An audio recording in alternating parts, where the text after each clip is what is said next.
Bom dia, pessoal. Eu sou o Marcelo Noronha, estou aqui novamente, diretamente da Cidade de Deus, sede do nosso Bradesco, para apresentar mais um trimestre de nossos resultados do primeiro TRI de 2026, nessa quinta-feira, 7 de maio. Agora passa um pouquinho das 10h30, né? 10h31 praticamente, nós estamos aqui ao vivo, né? Então eu vou fazer uma apresentação mais breve do que a última apresentação, que eu fiz um balanço longo do nosso Transformation, e na sequência, naturalmente, a gente vai para a sessão de Q&A, tá? Então, prazer estar com você novamente, obrigado por nos acompanhar, né? Eu vou começar a apresentar, então, nossos números, e aí, naturalmente, eu vou trazer algumas questões aqui, né, que já foram objeto de perguntas, né, de colegas do Sell-Side para o nosso RI e de colegas do Buy-Side também lá para o nosso time de RI. Então, eu começo com o que vocês já viram desde ontem, a apresentação está disponível para todos, bem completa, né? O nosso lucro líquido recorrente do primeiro TRI de 2026 foi de 6 bilhões e 800, um crescimento de 16,1% ano contra ano e 4,5% contra o último trimestre, entregando uma ROI de 15,8%, né? Lembrando que no último trimestre de 2025, a gente entregou uma ROI ao redor de 15,2%, né? A gente cresceu 0,6% aqui em relação ao nosso lucro recorrente, né? E o que é que drivou esse lucro recorrente, né? O crescimento das nossas receitas totais, que cresceram 14% ano contra ano, e esse é o principal driver de crescimento da nossa rentabilidade, não só nesse TRI, mas que vai naturalmente drivar os nossos resultados ao longo do ano, né? A gente deixou claro o nosso apetite moderado, eu venho falando de apetite moderado, né, para todo o mercado há vários trimestres, tá certo? E a gente colocou simplesmente com viés mais conservador. Mas isso não significa diminuir o apetite a crescimento da nossa carteira de crédito. Nós vamos continuar crescendo, vamos continuar acelerados aqui. Agora, com ratings, determinados ratings a gente pode não querer fazer negócio, determinadas, por exemplo, segmentos ou culturas a gente pode também não querer fazer, né? E ter uma carteira com cada vez mais garantias, né? Aqui na nossa organização. A gente depois vai ver as nossas operações reestruturadas, eu falo um pouco de provisão e de mercado também, tá? O custo do crédito foi um pouco maior, eu vou comentar, né, naturalmente um pouco mais adiante, mas por um caso específico do Banco de Atacado, em recuperação, foi ele que efetivamente puxou isso, a gente resolveu agravar de fato, né, por uma postura até mais conservadora, né, e um pouquinho do rural de safras antigas, né, que podem estar lá parte já no estágio 3, né, mas como curadas, né, ou no estágio 2, né, é isso que a gente viu aqui, a gente vem operando no crédito rural e com muito mais garantias, né? O nosso grupo segurador, né, entregou novamente resultados bem consistentes, atingindo ali quase 22% de ROI, né, e a gente lançou, né, fez o closing na semana passada, dia 30, da Brad Saúde, né, que consolidou todos os ativos de saúde da nossa organização, né, com um impacto positivo em nosso capital, mas, sobretudo, né, destravando o valor para os nossos acionistas, né, é uma operação bem importante, ela está ali valendo eu acho que fechamos na Bolsa ontem com cerca de 46 bilhões de reais em market cap, o que significa dizer que ela ela trouxe uma mais-valia superior a 30 bilhões de reais, né, para a nossa organização, né? Então, um movimento bem importante e que, naturalmente, na minha visão pessoal, tem upside aí para frente, tá?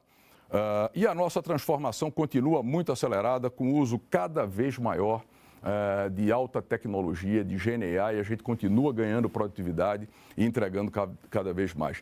Pessoal, eu vou começar sempre com aquele meu discurso de causa e efeito, né? Então, eu queria falar para vocês, esse aqui é o nosso resultado recorrente, mas a gente teve uma despesa não recorrente de 1 bi 800 relativa a uma contingência fiscal, né, que, de acordo com a legislação, podia ser negociada, né? Então, o que é que aconteceu? A gente tem uma contingência da ordem de 5 bi, e nós resolvemos pagar essa contingência e pagamos integralmente ali com o DTA. Então, ela é uma notícia alvissareira, bem positiva, né, para quem quiser ver. Por quê? Né? Novamente, causa e efeito. A causa é a oportunidade de fazer um movimento como esse. Né? E o efeito? O efeito significa ter um balanço com mais qualidade ainda. E vou dizer mais para vocês, nesses últimos 2 anos, a gente derrubou contingências fiscais aqui da ordem de 20%. Então, era uma oportunidade de se fazer, né, que dá mais qualidade, porque ela reduz risco no balanço ao longo do tempo, né, para todos os nossos acionistas. Então, eu estou feliz com a realização da posição, né, e isso não muda absolutamente nada o nosso lucro recorrente, tá? Mas melhora a qualidade do nosso balanço. Como eu falei, receitas totais, quase 37 bi, com um crescimento de 14% ano contra ano, né? E destaque para todas as linhas de receita, né? Agora, eu começo aqui, seguros e previdência e capitalização, né? Até com um indicador de 20,4% year-over-year, né? Superando até nesse primeiro momento o guidance, mas obviamente o guidance é anual, né, pessoal? Então não adianta a gente ficar debatendo demais, mas a gente reitera o guidance e vou dizer uma coisa para vocês, né? Eu tenho a expectativa de que a gente vai entrar ali, ó, vai ficar do meio para cima do guidance, da mesma maneira como eu falei no tri passado, né? A confiança continua sendo a mesma, a gente está bem tracionado, né? E a gente está vendo isso aqui, né? Novamente eu falo de causa e efeito. Receita de prestação de serviço crescendo 6,2% ano contra ano, num tri, que é o pior tri para o sistema financeiro de uma forma geral. Né? A área de cartões, por exemplo, tem o seu maior volume no quarto tri. No primeiro tri, ele cai o volume, portanto, caem as comissões. Mesmo assim, a gente continua crescendo. Tá? E a nossa margem financeira, que deve ser o grande destaque, né? Além ali, obviamente, o grupo segurador, receita, prestação de serviço crescendo, mas aqui o grande destaque, né, que ele tem o maior valor absoluto para o ano de 2026. Crescemos 16,4% ano contra ano, tri contra tri 4,2%, e isso deve continuar drivando o nosso crescimento ao longo do tempo. Né? E vocês vejam que a gente tem um comportamento perene, o nosso discurso é perene.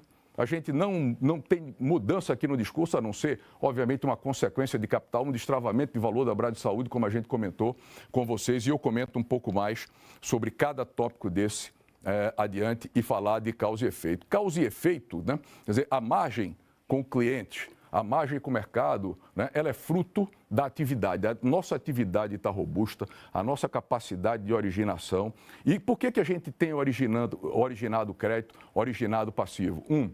A montagem da nossa business unit de crédito, com uma área de gestão de portfólio robusta, né? Uma nova área de pricing, trabalhando com os segmentos de clientes e precificando adequadamente, né? O acompanhamento rigoroso de safras para a gente saber se está no intervalo de precificação, né? E tração comercial, entregando experiências cada vez melhores para cada um dos segmentos de clientes e abordagem, né? Abordagens individuais pelos nossos canais, né, que tem feito também grande diferença na nossa distribuição. É por isso que a gente, naturalmente, cresce, né, de uma maneira importante do lado de ativos, do lado de passivos, do lado de receita de prestação de serviço e distribuição, né, de produto segurador, de consórcio, por exemplo, né, e isso traz, naturalmente, a nossa margem, né, que cresceu 16,4%, como eu comentei, e eu comento despesa expandida de PDD, ali adiante, vou abrir um pouco mais para vocês, o custo de crédito foi de 3,5%, e a nossa margem líquida total de 10,4 bi, eu vou comentar. Quando a gente olha a margem com clientes, né, a nossa NIM cresceu para 9,1%, a nossa expectativa, que eu já dou para vocês aí para adiante, né, é de ter uma NIM ao redor disso aqui, né, de 9%, tá certo? Uma NIM muito estável, mas além de crescer 16,3%, que sem o efeito calendário, né, que pesou nesse primeiro tri, ao invés de crescer 2% tri contra tri, teríamos crescido 5% tri contra tri, tá, pessoal? A nossa expectativa é que o nosso NII continue crescendo, né? Essa é a linha que a gente espera aí para frente, né? Eu chamo a atenção também para a margem com o mercado, que atingiu 600 bilhões, novamente, causa e efeito, não é à toa, né? Cresceu porque teve muito trabalho, muita originação na mesa de clientes, né? Que obviamente é também trabalhada pelo trading, mesa de energia e o ALM. Então a gente tem uma boa combinação com bons profissionais, bom time, né? Também aproveitando as oportunidades, mas assim, o nosso ALM está aí. A gente não está vendo isso como eventos pontuais, e sim, efetivamente, mantendo uma condição de entregar bem resultados de tesouraria ao longo do ano. Tá? E aí, eu estava falando, então, do efeito calendário, aqui vale a mesma coisa, na margem com cliente líquida, que eu sempre falei que isso bate no bottom line, né? Ela cai um pouco para 4,5, né? 10,3 bi no TRI passado para 9,8, porém, sem o efeito calendário, que teríamos um crescimento de 1% TRI contra TRI, esse número já ia para 10,3 bi, tá certo? Agora, eu vou trazer outro efeito aqui para vocês. A gente trouxe aberto, né, o nosso custo de provisão no banco de atacado e nos outros segmentos. Observem aqui que a gente teve um crescimento maior. Aqui tem algumas provisões, mas um caso a gente agravou, que foi a maior parte, né, vou falar melhor, desse volume que a gente agravou. Se a gente tira isso aqui, a margem líquida ia ser superior, tá certo? Então isso aqui não significa que é recorrente, né, tá? Essa entrega, porque a gente foi mais conservador, né? Mesmo sabendo que tem uma negociação em curso, né? E que a gente tem perspectiva de bom recebimento aqui, a gente agravou efetivamente esse risco aqui. Agora, eu trago aqui também essa PDD, a gente chama de massificado, mas são os outros segmentos. Observem aqui esses indicadores, né? A gente cresce 500, 300, 400 milhões tri a tri. E a gente chama a provisão na medida em que nossa carteira cresce. Eu vou falar da carteira daqui a pouco para a gente fixar esse número. A nossa carteira vai crescendo e a gente vai chamando provisão. Esse é o efeito da 4966. A gente tem portfólio, né? Isso vale para o mercado inteiro, que a gente no passado, na 2682, em M+1, a gente estava no break-even, já com a margem, né? Em relação à PDD que a gente chamou, ou a provisão que a gente chamou. Na 4966, nós temos portfólios que ele só dá break-even em M+5, M+6, porque você chama mais perda esperada. Então, é o caso do cartão de crédito. A gente está crescendo bem em financiamento a veículo, a gente está crescendo em consignado, a gente está crescendo em micro, pequena e média empresa. Então, a gente vem num crescimento de carteira e a gente vai, naturalmente, chamar mais provisão. Não significa simplesmente, você está provisionando porque a carteira de atraso aumentou aqui. E observe esses indicadores que estão aqui nos boxes, né? 1,3, 1,4, 1,3, 1,4. Né? É isso que a gente acompanha tri a tri. Quem for lá na divulgação completa, né, lá a gente tem uma apresentação exatamente dessa, já com esse indicador anualizado. Mas tri a tri é esse o significado. Né? Então a gente deve crescer o custo de crédito aqui, continuar nessa mesma batida, pode crescer 500 milhões, pode crescer 300 milhões, mas a gente está chamando provisão quando a gente vai fazendo carteira e vai empilhando carteira, né? E que isso garante naturalmente nosso NII, tá? É isso aqui que a gente está vendo, mas estamos muito seguros de tudo que a gente vai fazendo. Eu vou comentar também sobre qualidade de crédito, né? A nossa carteira atingiu quase 1 trilhão e 100 bilhões de reais, com crescimento de 8,4% ano contra ano, porém, o efeito cambial, né, da valorização do real, ele teve um impacto significativo ali, né, principalmente grandes empresas e médias empresas também. Mas, se a gente tira esse efeito, a gente estaria crescendo 9,5% ano contra ano, mesmo olhando para todo o mercado com um olhar de risco e apetite a risco moderado. Tá certo? Na pessoa física, vocês estão vendo aqui, né, 9,5%. Novamente, causa e efeito é fruto de muito trabalho de base de clientes, de penetração aqui e de experiências novas, né? Micro, pequena e média empresa, 14,4% ano contra ano, né? E aí eu vou trazer outros elementos para vocês daqui a pouco. E grandes empresas que ela pode oscilar, né? Como a gente vê, tri a tri, oscila 10 bi para cima, oscila 10 bi para baixo.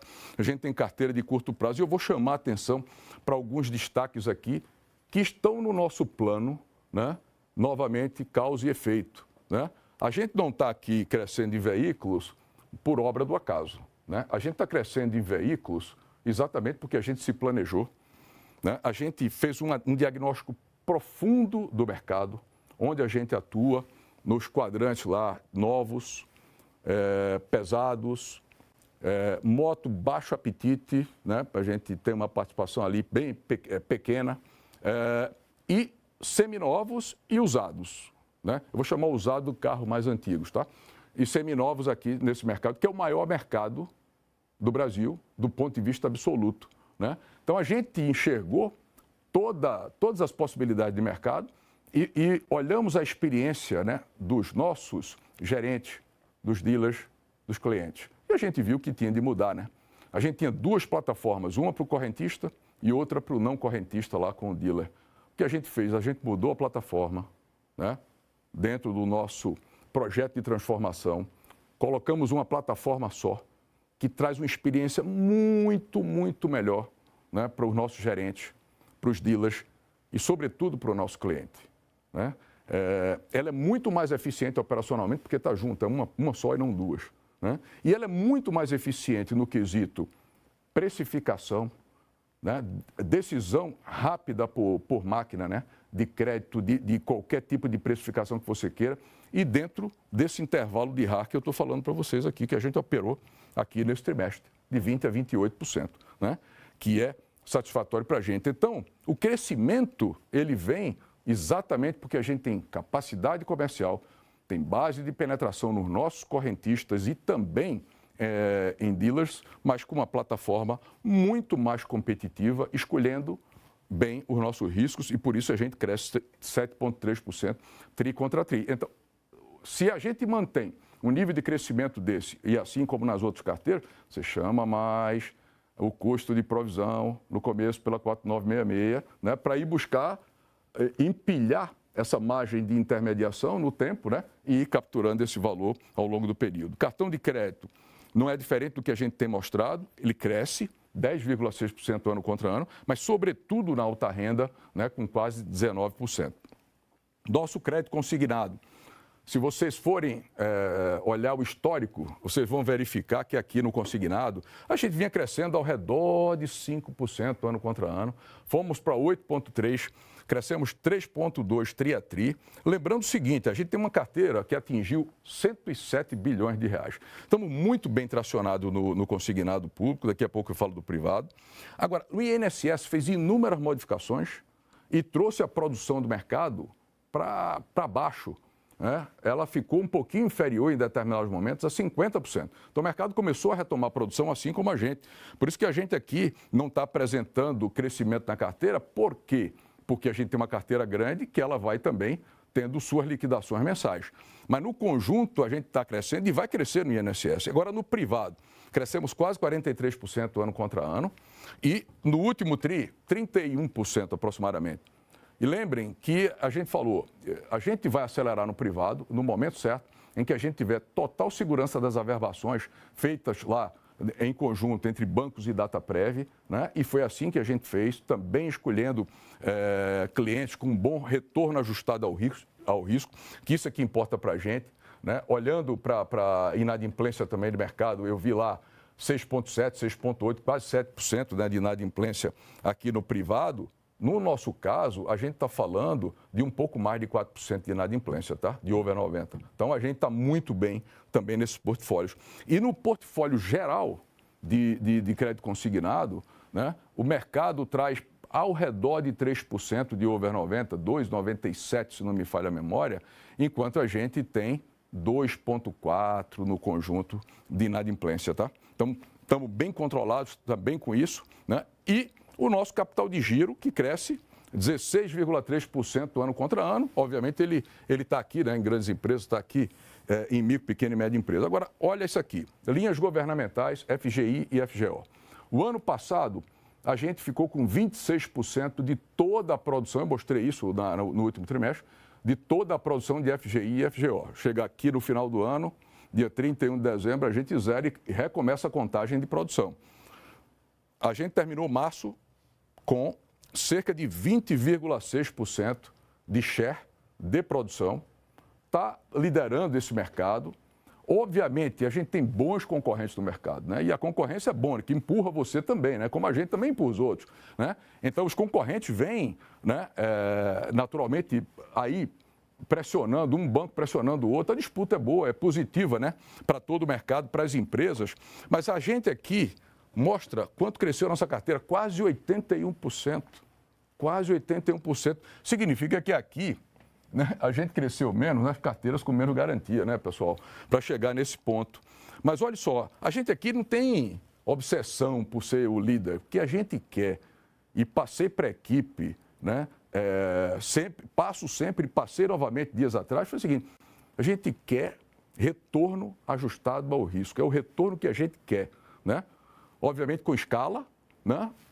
Em cima dessas linhas aqui e ampliando o relacionamento que a gente tem com esses clientes, né, de micro, pequenas e médias empresas, tá, pessoal? Então, a gente está muito seguro de tudo que a gente está fazendo, a gente mantém o apetite no agronegócio. Novamente, nossas safras do agro em 2025, que vem com muito mais garantia, 2024 também, né, elas são muito melhores, né? A gente está vendo um pouco mais de estresse nas safras passadas, a gente viu enchentes no sul do Brasil, que depois transformaram em seca, né?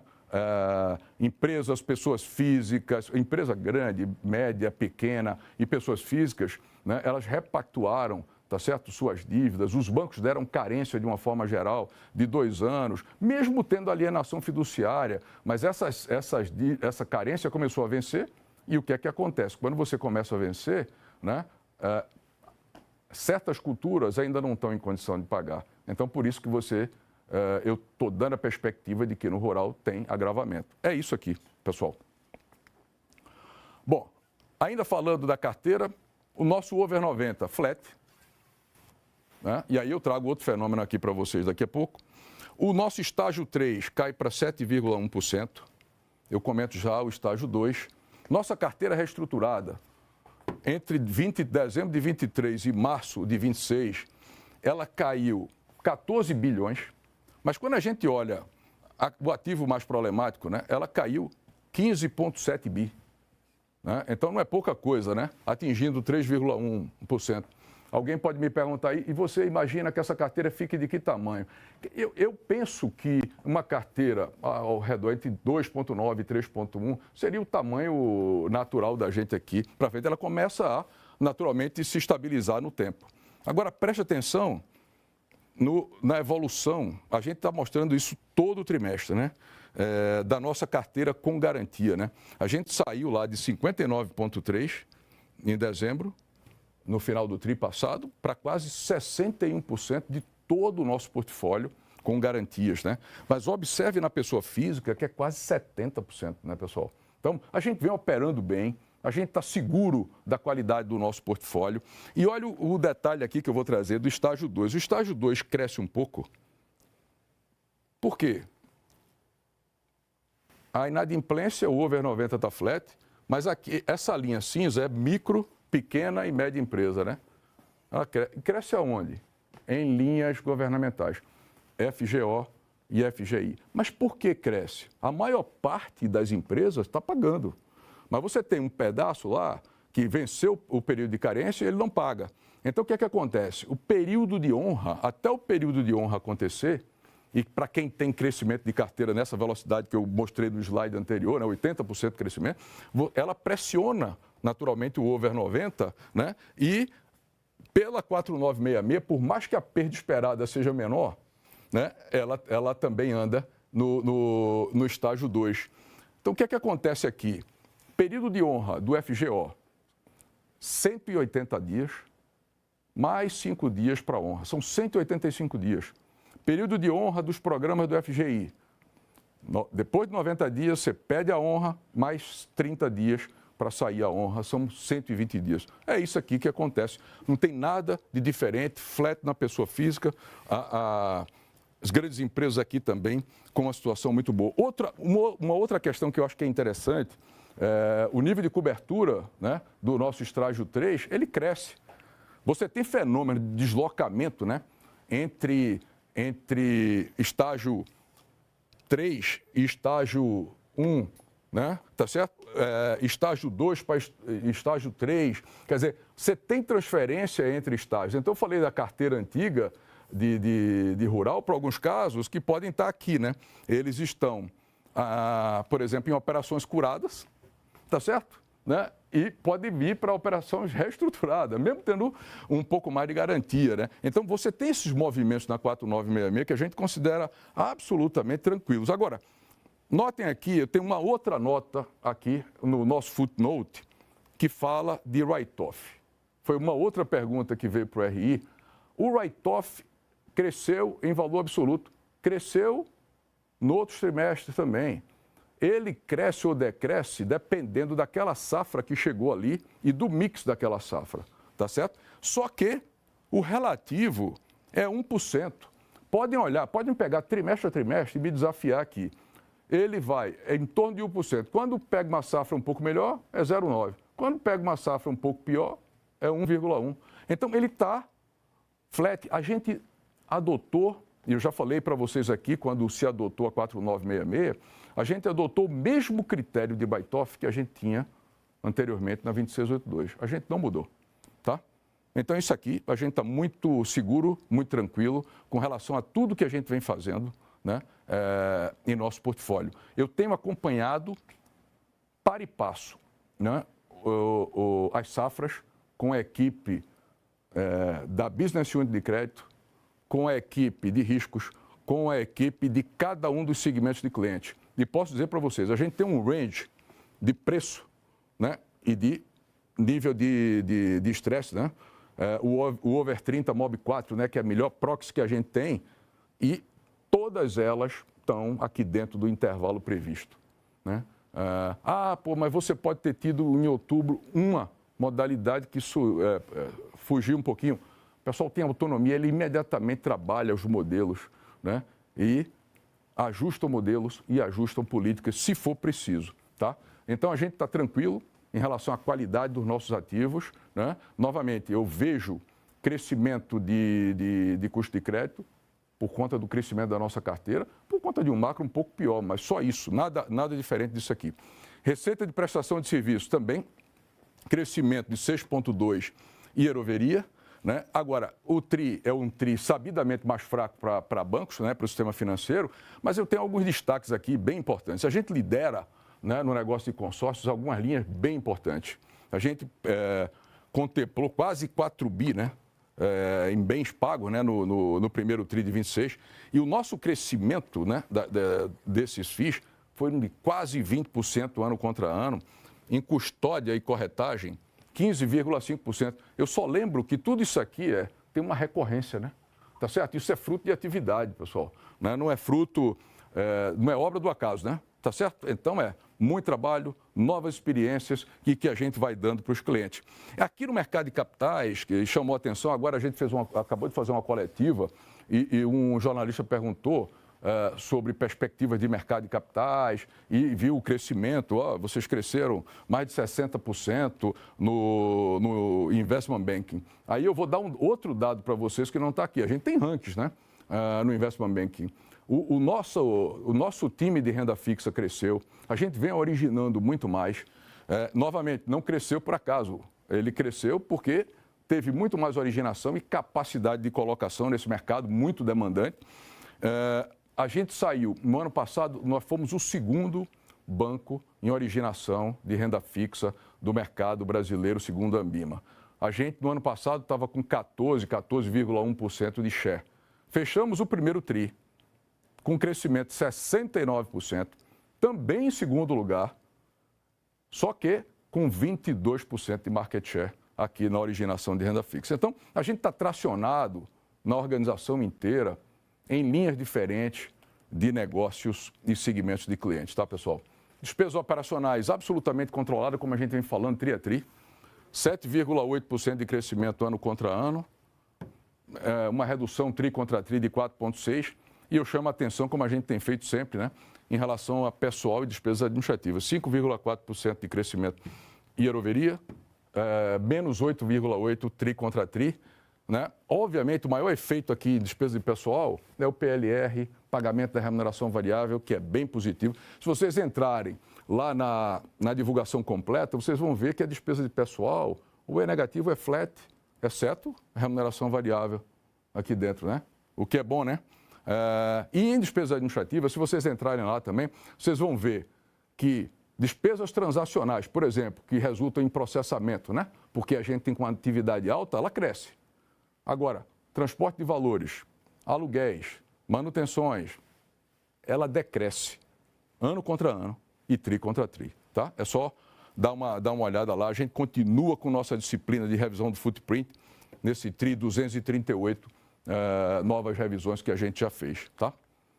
E seguindo adiante, o nosso grupo segurador, né? O nosso grupo segurador, como eu falei no início, vem entregando resultados bem importantes, uma ROI de quase 22%, com 2,8 bi de lucro líquido, 13% de crescimento ano contra ano, né, com todo esse volume de prêmios que a gente está vendo aqui de 29 bilhões. E aí, veja, o resultado das operações de seguro, isso aqui inclui, né, todo o grupo segurador, inclusive a Brad Saúde, né, todo o grupo segurador trouxe esse resultado das operações de seguro crescendo 20,4% ano contra ano, né? E o destaque para o crescimento do resultado operacional, né? 22,1%, né? Ele tem 2/3 praticamente, né, do resultado apresentado no primeiro tri, o que é bem positivo, né, para a gente aqui. E vejam, nossas provisões técnicas que continuam crescendo, quase 10%, atingiram 455 bilhões. Então a gente está muito feliz com tudo que vem sendo feito também no grupo segurador, em outras ligadas financeiras, de payments também, aqui para a gente. Bom, aí eu venho para o quesito de capital, a gente está apresentando o capital pro forma, nível 1, que cresceu para 14,5% e o principal 12,7%, né? Saindo daqueles patamares.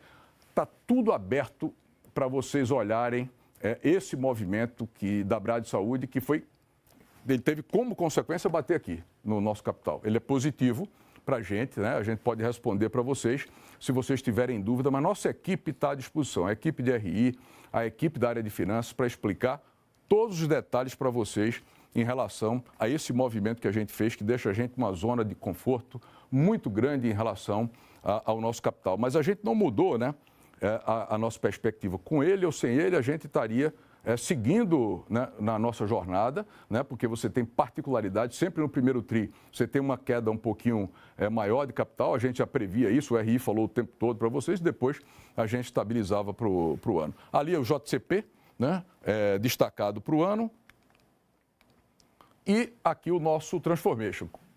Como eu falei no início, eu fiz um balanço grande do Transformation no tri passado, então não vou cansá-los repetindo, né? Tá certo, todo esse balanço. Eu trago só algumas características aqui para encerrar, né? Eu falei da nova plataforma de veículos já, né? Então não vou repetir, né? Várias inovações com muito uso intensivo de AI. Não preciso passar por cada uma delas. Continuo dizendo para vocês que a gente está muito acelerado, investindo muito, né? Interessante essa ferramenta, né, que também a gente tem agora na tesouraria, o Easy Trade, né, para clientes de menor porte, SMI, que eles conectam diretamente e podem fechar as suas operações. E eu chamo a atenção para 3 características mais. Lembra que eu mostrei lá, né, a BIA clientes no Prime, no tri passado, que já tinha um nível de acurácia alto, né? A gente cresceu mais ainda com 94%, ela vai aprendendo e a gente vai ganhando produtividade e melhorando a experiência do cliente, sobretudo. A gente continua fazendo upgrades, né, para clientes Prime e Principal, como a gente comentou, né? A gente tem um número que está lá na apresentação anterior que vocês podem consultar. Fizemos agora no primeiro tri upgrades em mais de 500 mil clientes e continuamos na nossa jornada abrindo o escritório do Principal, né? E também crescendo o nosso Prime.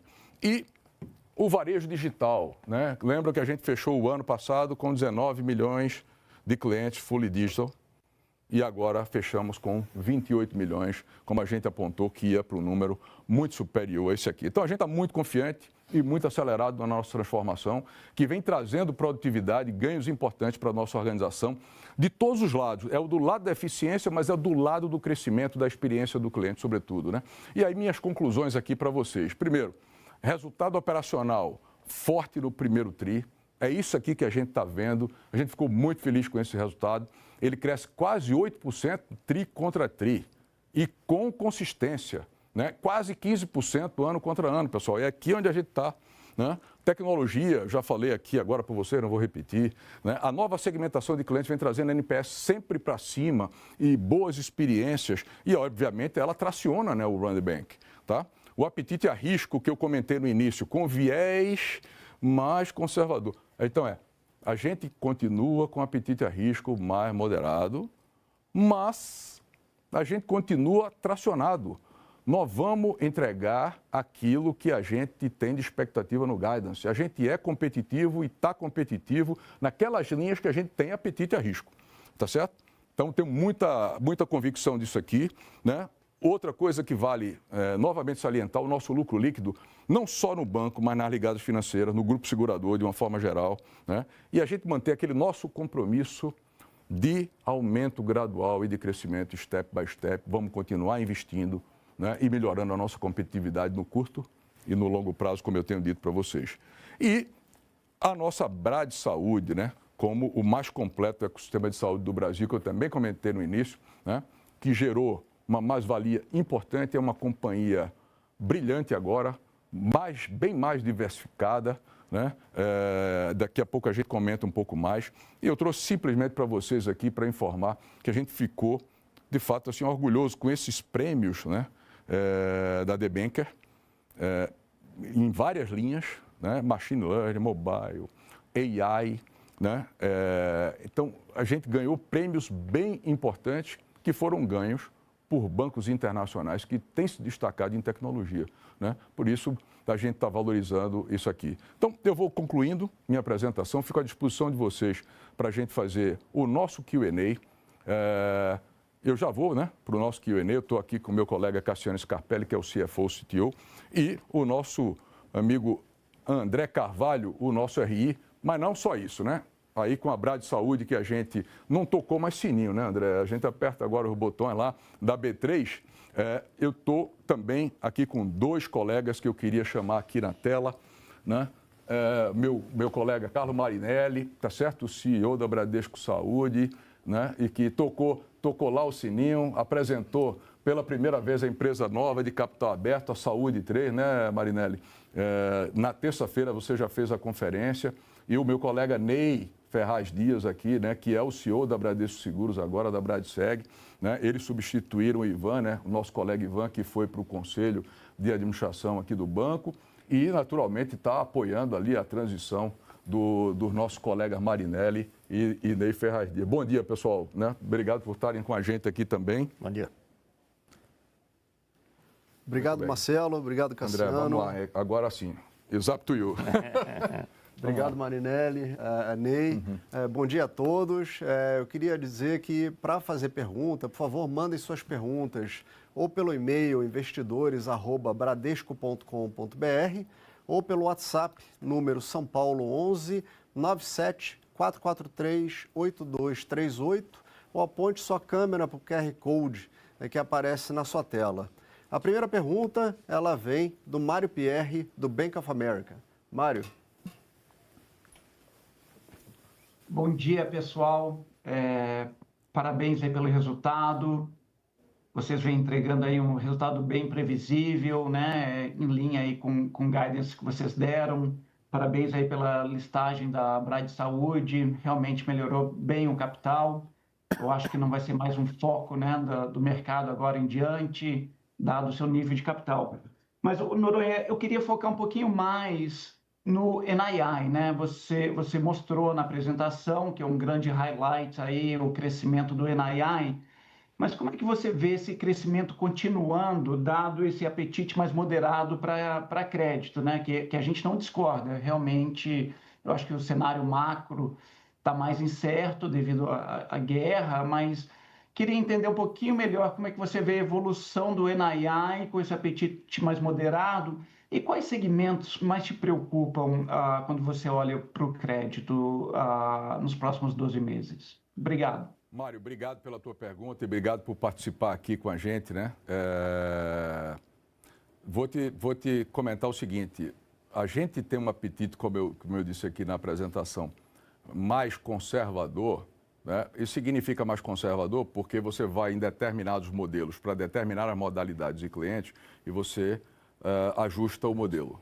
Você pode, em política também, estar mais conservador com certas políticas, né, de crédito. E, por exemplo, no agro, que eu considero um segmento bem importante para o Brasil, que aumenta a competitividade, que a gente mantém o apetite a risco, mas veja, a gente mantém o apetite a risco, mas a gente tem, naturalmente, uma política direcionada, né, e a gente está olhando para certas culturas, para clientes, né, que são mais tradicionais da gente, né, mas para outros que têm potencial ali também, a modalidade e a garantia que a gente tem para operar. É isso aqui que a gente está fazendo. Mas isso não significa dizer menor apetite para crescer, tá certo? Muito pelo contrário, eu mostrei aqui muita atração e reafirmo para você, o NII, a margem financeira, né, vai drivar nosso resultado do ano. É o top line, né? A gente está empilhando, naturalmente, crédito, né? E crédito de qualidade, né? Mesmo linhas governamentais, crédito consignado. Eu falei também de cartão de crédito com um pouco mais de restrição para determinados públicos, né, que a gente mostrou ali na apresentação do crédito também, mas continuamos, né, acelerados e querendo fazer negócio e ter um crescimento significativo. Não foi à toa que a gente cresceu quase 81%, nossa carteira com linhas governamentais ano contra ano, né, Mário? Então, mostra que a gente tem pujança, tem capacidade de entrega, né, e isso vem empilhando o NAE. Então, eu vejo o NAE crescendo, com um ANIM ao redor ali dos 9%, né, como a gente mostrou, tá certo? E com um crescimento maior, chama um pouco mais de custo de crédito, que não é preocupante. O importante é a gente ter as safras controladas e para cada modalidade ter a perda devida. É isso aqui o nosso foco, né? E crescer em veículos também é outra alavanca que a gente tem, porque tem mercado com retorno ajustado ao risco, que é bom, e tem mercado que efetivamente não entrega isso. A gente não está aí, tá? Então, a gente está muito consciente daquilo que a gente está fazendo e aumentou a competitividade aqui, tá, Mário? É um pouco por aqui. Agora, é óbvio que também para o segmento de middle market, o próprio segmento de atacado, a gente também, eu vi ontem o Milton falar de desconcentração lá, e aqui também, né? A gente desconcentrou bem nossas participações nas grandes empresas. Eu acho que as 10 maiores têm, acho que 13%, tá, do nosso número total. Então, aqui também a gente tem de olhar para isso com lupa, tá? É esse o nosso caminho, está todo mundo muito orientado, né, para a gente seguir fazendo acontecer. E lembrando que a nossa área de gestão de portfólio, né, ela trabalha a carteira viva e aponta, né, potenciais riscos de default para todos os tamanhos de empresa, o tempo todo, junto com os segmentos de clientes, tá? Obrigado, Mário. Obrigado. Obrigado, Mário. A próxima pergunta vem do Daniel Vaz, do Safra. Daniel. Obrigado, André. Bom dia, Marcelo. Bom dia, Cassiano. Bom dia. Obrigado pelo espaço. Marcelo, acho que a mensagem do Step by Step, fazendo um pouco das palavras do Mário, as minhas também, tem dado um contorno bom assim, para as expectativas de trajetória de ROE. Vocês chegaram ali perto de 16%, virtualmente parecido com Cost of Equity, então dá para dizer que o banco já não destrói o valor como estava destruindo nos anos passados. Acho que agora essa mensagem de Step by Step é acompanhado de um viés mais conservador, né, no apetite ao risco, né? Então, vocês falaram ali com viés mais conservador, após observar algum ponto de degradação de algumas linhas. Então, o que eu estou tentando ver aqui, assim, o que pode ser melhor do que o esperado para além do crédito, né, que acho que tem um pouco mais de atenção e mais conservador, para você voltar a acelerar esse seu step by step de ROE, né? Então, custos é uma linha que no guidance você está acima dos seus pares e queria tentar entender quando que você pode voltar para uma convergência aos seus pares, né, um Itaú, um Santander, etc., pensando em custos. Quando você olha na sua trajetória de custos, que é mais pressionada nesse curto prazo, quando que a gente poderia esperar de novo custos convergindo mais para uma média perto de inflação menos? Então, queria ouvir um pouquinho de vocês ali, o que pode surpreender no curto prazo e se custos pode ser isso olhando para 2026, 2027. Obrigado. Obrigado, Daniel. Obrigado por participar aqui com a gente, né, mais uma vez. Eu vou te falar o seguinte, você falando aqui, eu já estou arrependido de ter colocado mais conservador, né? Porque o apetite a risco é moderado, tá? Então, ele é mais conservador, isso que eu falei, né? Tá certo? Em certos modelos, né, a gente fecha a torneira, tá certo? Em certas políticas, você corre menos risco, né? Esse é o trabalho da nossa turma o tempo todo, né? Da Business Unit de crédito. É isso aqui que a gente está olhando, tá certo? Então, a gente continua acelerado, né? Do lado do ativo, mas lembre também que a construção do nosso NII, ele passou pelo passivo, né? A gente diminuiu muito o nosso custo de passivo aqui no banco, tá certo? O resultado com o mercado, eu comentei sobre a tesouraria também, né?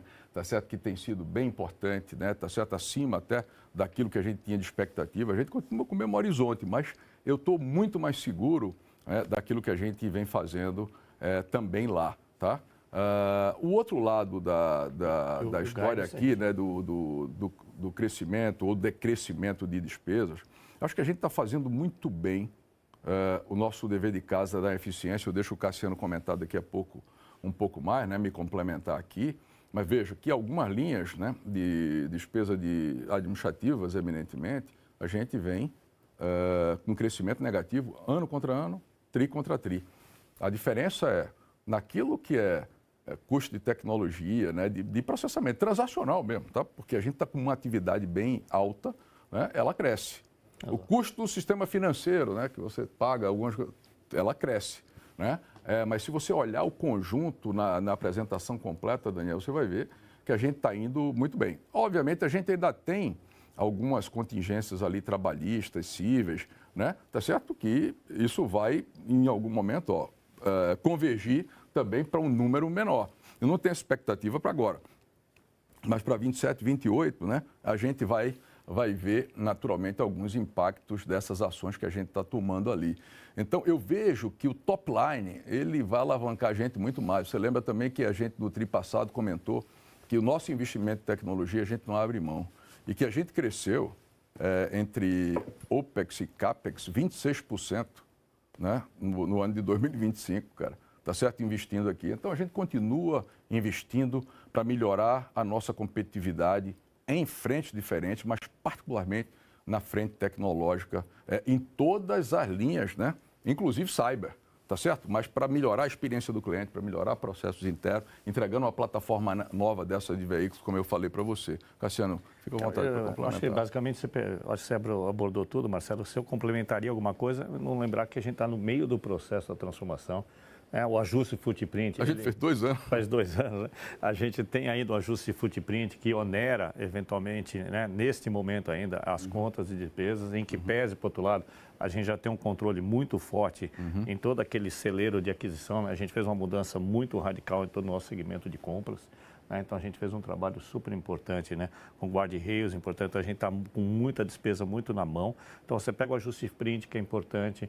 Você tem 2 linhas que você falou que é importante, que são ofensores, que vai ter uma trajetória de queda, que são as operações cíveis e trabalhistas, que também estão oriundas desse processo do próprio ajuste do banco como um todo. Então, eu entendo que a gente tem um custo adequado para o momento que a gente está hoje de não abrir mão de investimentos, né? O investimento em tecnologia, o investimento na formatação de todos os segmentos, no treinamento dos nossos gerentes para mudar a postura, sobretudo a proposta de valor para cada segmento que a gente faz, a mudança tecnológica para o banco digital, essa é outra importante faceta da nossa transformação. Então, acho que ela está ali, neste momento, adequado para o nosso momento.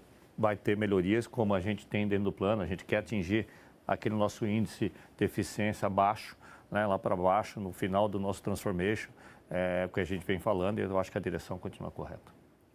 Obrigado. Só queria salientar mais um último ponto, que é a questão do nosso esforço de consumo de crédito tributário e aumento de ativo tangível. né, que é super importante. A gente deu um passo importantíssimo esse ano.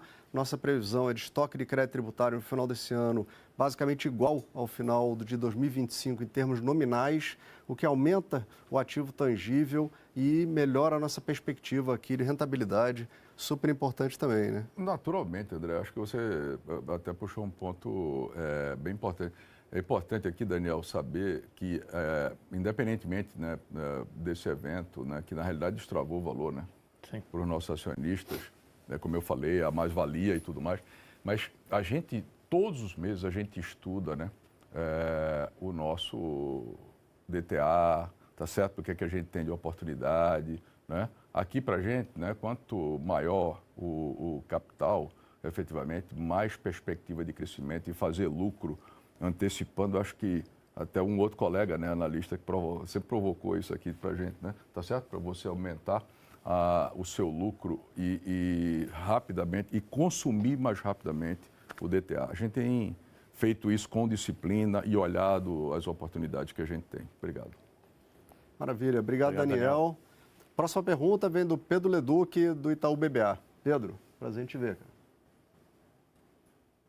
Obrigado, André. Obrigado, Noronha, Cassiano. Bom dia a todos. Duas perguntas. Primeira, por favor, mais um esclarecimento ali sobre a ponte de capital que vocês fornecem com a transação do Brad Saúde, né? Vocês abriram ali 250 bips, que seria o impacto pro forma. Primeira dúvida aqui é, isso já é net of tax que vocês tenham que pagar ou ele precisa de algum outro evento? A primeira. E depois, se vocês podem abrir um pouquinho o que compõe esses 250 bips. É um efeito no PL? É menos ajuste prudencial? Então, essa é a primeira pergunta ali na parte do capital, querendo entender um pouquinho mais esses 250, começando se já é net of tax, tá? Pedro, obrigado pela tua pergunta. A primeira resposta é sim. Sim, já é líquido. Né? O closing aconteceu dia 30 de abril, mas eu peço que o Cassiano aí responda a essa questão e o André complemente se você quiser também, mas é sim, tá? Sim, Pedro. Não tem mais nada para acontecer. Não tem mais a acontecer, ela já está efetivada, né, 30/4, né, e ele é composto por dois grandes eventos, basicamente dois grandes pilares, né.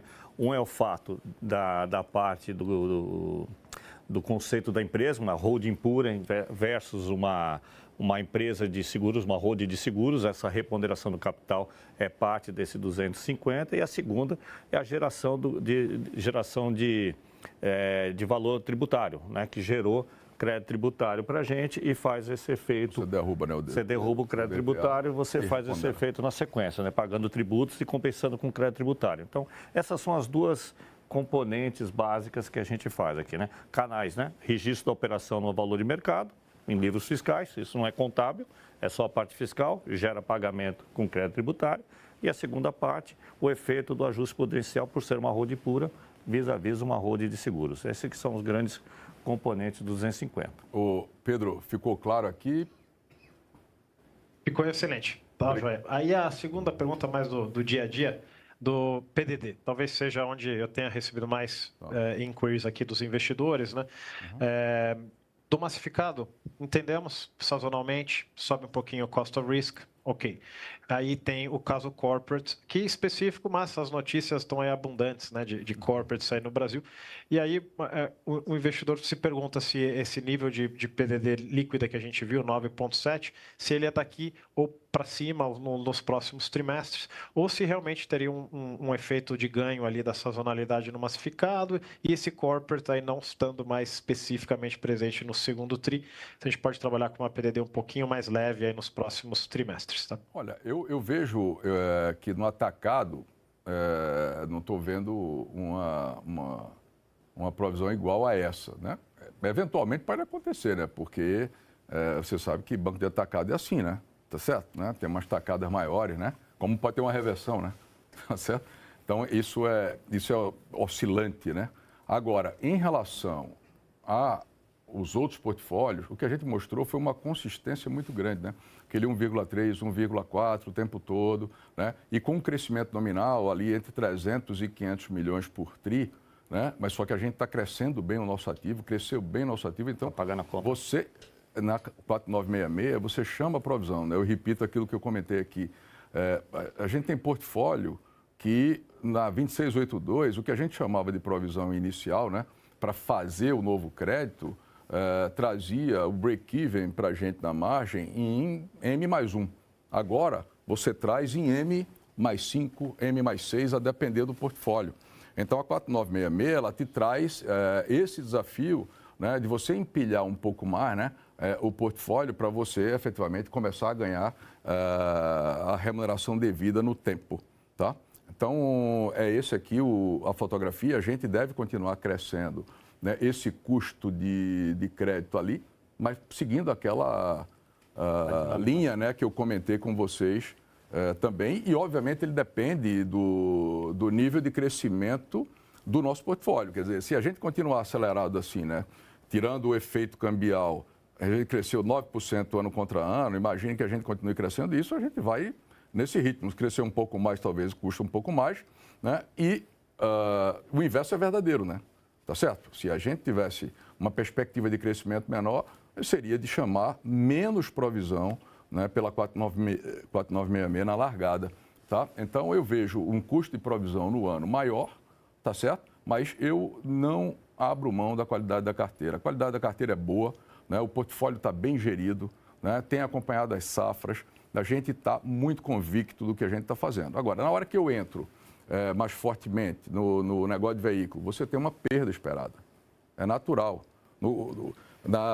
Nos cartões de crédito, mesmo para média renda e alta renda, você tem uma perda esperada, não é perda zero, não é, Pedro? Então, tudo isso está aqui na nossa conta. Então, a gente está crescendo, vai continuar crescendo, mas vai estar trazendo mais NII, como eu comentei, né, para frente. A gente está muito consistente em relação a isso, tá? Do mesmo jeito que o emergencial também transita por aí por um período. Ah, sim, exatamente. Sim. Ele também, quando você tem a pressão da FGO e FGI em cima da linha de over 90, mas quando ele anda, né, pela 4966, mesmo que a perda esperada até seja menor, mas entre o período de vencimento e o período de honra, né, você pode ter de caminhar com ele, né, para o estágio 2 e aquilo ter um pouco mais de custo de provisão também, né? Enquanto a gente vai crescer carteira, isso vai acontecer. Agora, na hora que estabilizar, aí você entra em regime, né? Obrigado, viu, Pedro? Obrigado, Pedro. Então, se o custo de crédito ele tem a perspectiva para o ano em torno de 3,3, ele começa mais alto para convergir para o 3,3 naturalmente. Obrigado, Pedro. Próxima pergunta vem do Henrique Navarro, do Santander. Navarro. Bom dia, pessoal. Bom dia. Parabéns aí pelos resultados. A minha pergunta é sobre Return on Equity sustentável. Na interlocução que a gente tem com vocês, sempre muito boa, a gente fica... A mensagem que vocês passam e que a gente acredita é que o step by step, famoso step by step do Noronha, ele é um processo que ele entra em 2028. Então, ele continua, né, gradualmente até 2028. E é calçado nos pontos que a gente sabe, melhoria do índice de eficiência, alavancagem operacional, melhor controle de riscos, etc. Só que a partir do momento que ele vai melhorando, tem aí um vento de proa, que é aquela questão de que cada vez mais a taxa efetiva de imposto ela tem que aumentar, e também a questão da provisão, né? Um pushback que a gente sempre recebe de investidor é que não que o Bradesco esteja precisando de reforçar a provisão, mas que seria salutar ter um nível médio maior de provisão comparado com alguns peers. Então, naturalmente, à medida que o Bradesco vai melhorando, ele poderia estar reforçando provisão. Então, a minha pergunta é, qual que é o return on equity sustentável? E aqui eu não quero um guidance, eu quero mais uma ajuda de vocês para entender que o Bradesco pode atingir na hora que ele estiver ali em velocidade de cruzeiro. Porque se eu fizer uma média ponderada de tudo que eu ouço de investidor nessa pergunta de return on equity sustentável, o número são 18%. Então, a minha pergunta para você, Noronha, é se esse número de 18% te incomoda, porque, convenhamos, ele não é muito alto, como um nível sustentável de return on equity. É isso, obrigado. Obrigado, Navarro. Obrigado por estar aqui com a gente também. Prazer falar com você. Veja, a gente continua com o mesmo discurso, né? Você sabe que eu não prometo, né? ROI, né? Olhar para a ROI de 18% do Brasil, você sabe que é absolutamente viável, né? Ter ROIs maiores é absolutamente viável. E a gente vai perseguir crescimento, tá? Eu não prometo o patamar, não prometo quando, né? Mas a gente está indo, né, em nossa jornada, novamente, né, step by step, tá certo? Construindo o nosso caminho para aumentar a nossa competitividade e chegar lá e ter exatamente o que você falou, sustentabilidade no tempo, né? Mas nosso plano, o Cassiano comentou aqui em outra pergunta, tem 2 anos, né? Que a gente iniciou o processo de implementação, né? Então, veja, a gente tem um chão, né? Ainda longo para seguir. E eu sempre falei que era assim, né, Navarro? Até 2028. Não é agora, nem só no final, é durante, né? Então, a gente continua perseguindo isso aqui, né? E continua perseguindo entregas cada vez melhores para todos os nossos acionistas, né? Ambientes muito melhores para os nossos colaboradores aqui, para os nossos funcionários, né? Experiências e relacionamento muito maiores para os nossos clientes, tá certo? Enfim, é isso aqui que a gente está fazendo, construindo a competitividade do banco.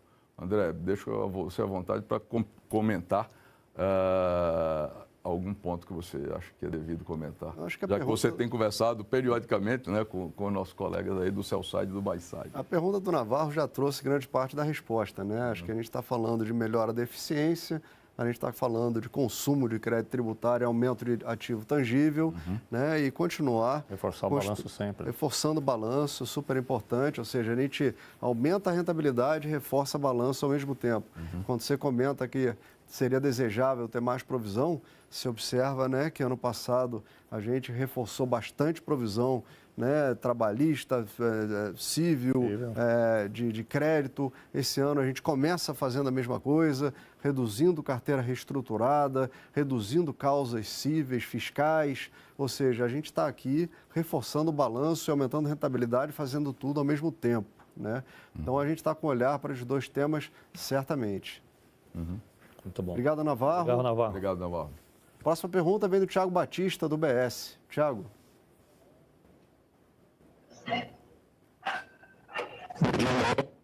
Muito, André.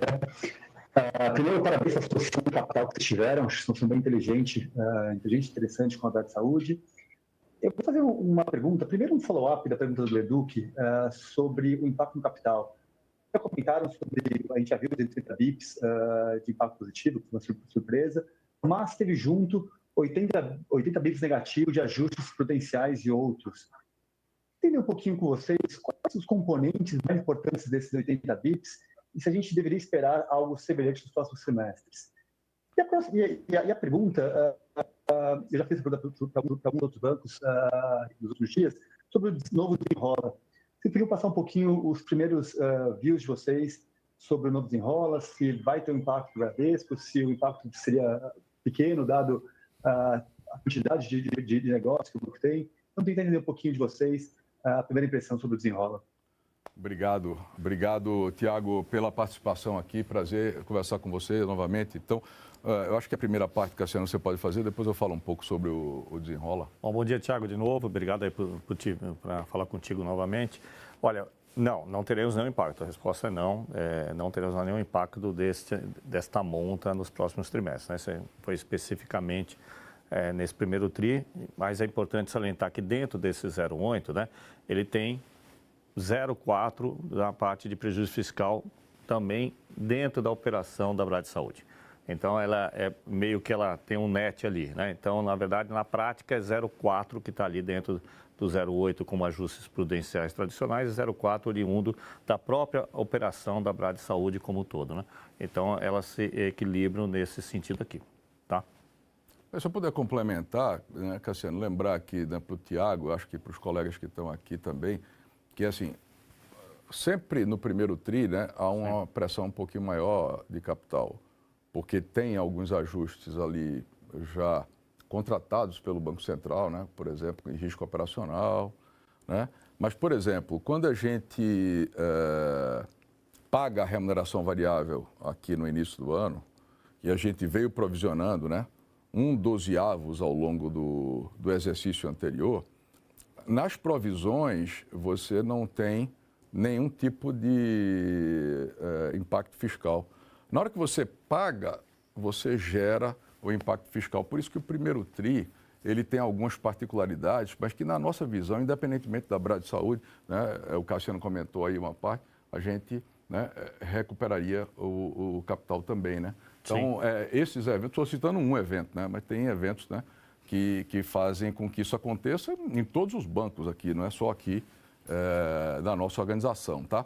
E o desenrola, olha, até um jornalista me perguntou um pouco sobre isso, a gente está preparado, a gente já teve, acho que cerca de 18 mil clientes, tá? Até ontem à noite, tinham se habilitado, né, para o desenrola. Agora, e a gente, naturalmente, assim como outras organizações, a gente se comprometeu a facilitar, né, todo esse movimento com desconto devido, com a taxa muito mais baixa, com a garantia do FGO, para tirar as pessoas da inadimplência. Né? A gente tem toda a sensibilidade para isso, a gente soltou o press release, todos os canais estão prontos. Né? Então, a gente está fazendo esse movimento. Agora, do ponto de vista de impacto, se a gente olhasse, né, aquilo que está vencido a prazos bem mais longos, né, o impacto poderia ser maior, mas para prazos mais curtos, o impacto para a gente não tende a ser tão significativo assim, tá, Tiago? Essa é a minha expectativa. Ali mais perto de 2 anos, porque você começa com 90 dias de vencido, né, e vai até 2 anos. Né? Então, mais próximos de 2 anos, eles seriam mais significativos, tá, do que os mais próximos. Exatamente porque a gente tem uma carteira mais controlada, com mais garantia, né? Então tem menos oportunidade no curto, tá? Obrigado pela pergunta. O único comentário aqui na parte de capital, o que a gente dizia no trimestre anterior? O cenário base é o capital principal em torno de 11 em 2026, caindo um pouquinho no início do ano, voltando por em torno de 11 até o final do ano. Qual é o novo cenário base agora? 12,7 pro forma em março, terminando o ano provavelmente perto desse 12,7, talvez um pouco acima. Então, é um cenário bem mais confortável. Por isso que é importante salientar que o 0,4 é importante tirar da conta, né? Porque ele é consumido e reajustar. Ele gera e é consumido em abril, né? Porque é exatamente o que você falou. Quem sai de 11,2, navega em 10,6 e voltaria naturalmente para lá sem a operação como um todo. Né? Então, acho que isso é importante. Obrigado, Thiago. Obrigado, Thiago. Próxima pergunta vem do Gustavo Schroden, do Citi. Schroden. Bom dia, obrigado, André. Bom dia, Marcelo, Cassiano. Primeiro, aí, parabéns pelo ROI, está de volta aí acima do custo de capital. Parabéns pelo trabalho. Eu também queria dar os parabéns pela operação na Brad Saúde. Eu tenho 2 follow-ups. O primeiro, ainda lá na pergunta do Leduc, sobre mais focado em large corporate. Acho que a gente entende, como o Marcelo colocou, que sempre tem um risco de aparecer um caso ou outro, mas eu tenho recebido perguntas aqui de investidores que o caso específico era um caso conhecido, né? Então, o que chamou atenção é ser um caso normalmente conhecido e que normalmente tem provisão. Então, se o Marcelo puder dividir com a gente alguma informação a respeito, qual que é o nível de cobertura, Marcelo, Cassiano, André, obviamente, qual o nível de cobertura para large corporate que vocês têm? Porque, querendo ou não, tem bastante notícia, né, de outros possíveis casos, né, de recuperação judicial, extrajudicial, enfim. E a minha segunda é sobre a questão de eficiência de balanço, né? Acho que essa operação da Brad Saúde, na nossa leitura, os números estão aí, foi um sucesso. E acho que aqui, dado a quantidade de investidas, controladas ou ativos que o Bradesco tem dentro do conglomerado, se o banco, e se isso é uma via que o banco entende que possa ser explorada como melhoria de eficiência no balanço, como foi o caso da Brad Saúde, né? Não só o efeito no capital, mas destravamento de valor. Obrigado. Gustavo, obrigado mais uma vez por participar aqui, né, da nossa conferência. Obrigado pelas tuas perguntas. Prazer conversar com você. A gente sempre está avaliando oportunidades em relação ao balanço. Né? A gente debate isso na diretoria, debate isso no conselho. Tá certo? A gente eu acho que é importante agora recordar o seguinte. É o 9º trimestre, né, que eu acho que eu estou apresentando, né? Sim. Desde o primeiro que eu falo, o banco tem muita riqueza. A organização, Bradesco, tá certo? Né? Tem muita riqueza, tá certo? Né? Para ser mobilizada. Mas tudo tem seu momento, né? Se economicamente vale ou não vale. Então, a gente sempre debate isso aqui, tá? Pode ter certeza absoluta que é dever de casa da gente, e como eu comentei na outra questão aqui, sobre a disciplina em relação ao capital e tudo que a gente pode fazer em relação ao DTAs, né? Eu também quero agilizar, né, o consumo. Se a gente puder, e é lucro principalmente que faz com que a gente acelere tudo isso, a gente vai estar fazendo, viu, Gustavo? Agora, em relação a isso, né, só lembrar para você que o cálculo de perda esperada, ela não tem a ver com conhecer ou não conhecer o caso, né? E eu aqui também não falei quanto eu tinha de provisão, quando eu não tinha de provisão, né? Tá certo? Eu disse que agravei, certo? Agravei. E para a gente está bem coberto. Agora, você pode ter um caso específico que você achou que o nível de perda esperada era X, e depois você viu que a empresa se deteriorou e ele teria que ser X mais Y. Você pode ver um caso que você achou que a perda esperada era X e era menos X. Tá certo? A recuperação é plena, né? Então, a gente trabalha com aspectos técnicos, né? A perda esperada, né, para casos, né, de outros portfólios, de causas cíveis massificadas, trabalhistas, a gente usa isso aqui, né? Tá certo? A avaliação técnica matemática, né? Casos muito específicos de grande porte, ela envolve também um pouco de análise técnica, né, e de sensibilidade em relação àquilo que pode ser recuperado. E e você tem uma outra variável. Qual é o nível de garantia que você tem, né? Qual é o tipo de linha que você tem, entendeu? Então, isso depende, mas ele não tem... o caso conhecido não tem nada a ver com perda esperada, porque não importa que se você tinha uma provisão de X e agravou a provisão, X mais Y, tá certo? Então, é isso que eu falei, a gente resolveu agravar, né, o caso aqui. Outra coisa que você falou, eu vi algumas recuperações, dá uma olhada, Gustavo, eu não vou trazer elementos aqui de RJ, mas eu vi 2 RJs, acho que semana passada, né? Eu vou ver se o André traz aqui, se der até o fim da conferência eu te falo, e que a gente, aliás, não posso falar de caso específico, depois eu te falo, tá? Mas é assim, a gente não está, dá uma olhada lá, né? Nós não estamos nessas RJs. Então, a gente está ficando fora de grande parte delas, tá? Então, a gente está muito seguro em relação ao que a gente está fazendo, em relação ao nível de cobertura que a gente tem para casos específicos aqui no Banco de Atacado também, tá? Obrigado, Gustavo. Nosso orçamento de PDD para grande empresa, ele está igual, só que às vezes você tem um deslocamento de PDD quando você tem o agravamento de um caso, né? Obrigado, Gustavo. Próxima pergunta vem do Yuri Fernandes, do JP Morgan. Yuri.